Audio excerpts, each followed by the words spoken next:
నిజంగా కూడా చెప్పాలంటే వాళ్ళు చేసిన పాపాలకు కేసులు పెట్టాలనుకుంటే ఇలా జీవితం మొత్తం జైల్లోనే ఉండాలి వాళ్ళు.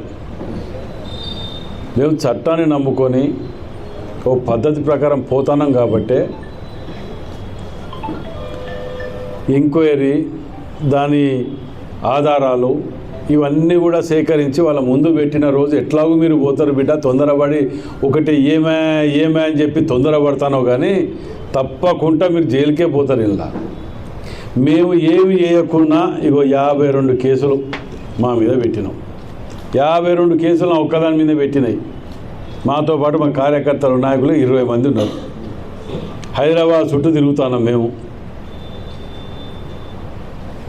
ఇవన్నీ ప్రజలు మర్చిపోయినారు అనుకొని, మీ అయ్యా నువ్వు వచ్చి ఇక్కడ వాగ్దానాలు చేసిపోయినాయి కూడా అన్నీ మర్చిపోయినారు అనుకోను, లేకపోతే మేము ఏమి చెయ్యలేదు కేవలం 6 గ్యారంటీలు మయమరిపించటానికి ఇవన్నీ మేము చేస్తాను అని అంటున్నారు.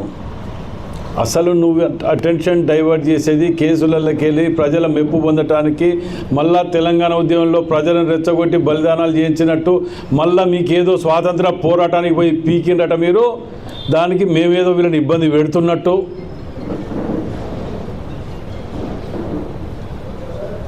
ఈ అవలాగంలో మేము కూడా భాష మాట్లాడాలంటే నీకంటే ఎక్కువ 100 రెట్లు మాట్లాడగలుగుతాం.